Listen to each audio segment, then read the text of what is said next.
ल भाइ है त अब ध्यान दिनुपर्ने कुरा है हामी सर गइरहेछौँ है यो गाह्रो हुन्छ भिडभाडमा चलाउने हुँदाखेरि अब ध्यान दिएर हिँड्नु पऱ्यो आफ्नो लेन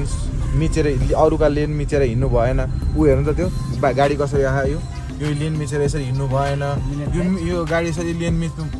यो मिच्नु भनेको नराम्रो भयो क्या अब चेपाउँ त यो हेर्नु त यो दुर्घटना हुने जाम हुने सबैको कारण अब यहाँबाट साइड बाल्नु पऱ्यो 100 मिटर वरैबाट साइड बालेको पछाडिको गाडीले पनि ट्याक्क थाहा पाउँछ कि ऊ भित्र जान लाग्छ म यतापट्टि जानु पऱ्यो जाम हुँदैन केही हुँदैन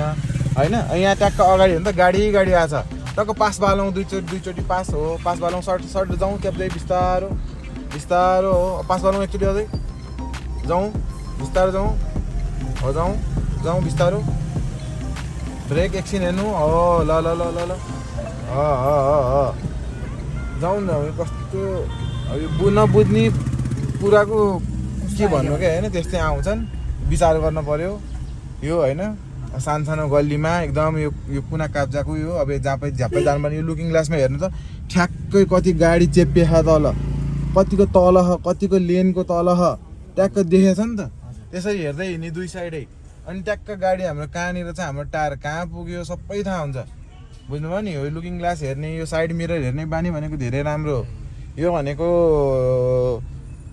चाहिने कुरा विशेष गरी चाहिने कुरा भन्छु म चाहिँ होइन त ल हाम्रो टायर कहाँ पुग्यो भनेर तपाईँले एक कुरा थाहा हुन्छ कि यसरी हेरेपछि कति मान्छे टाढा छ कतिको लेन टाढा छ त्यसले आफ्नो लेन कहाँनिर छ टायर कहाँनिर छ फरक छुट्याउन सकिन्छ लेन कसरी समाउने कतिको मेरो टायर बिचमा छ कि म अरूको साइडमा गएको छु कि भन्ने हेर्दाखेरि यो ट्याक्क लुकिङ ग्लासमा हेर्न थाल्यो भने ठ्याक्कै थाहा हुन्छ क्या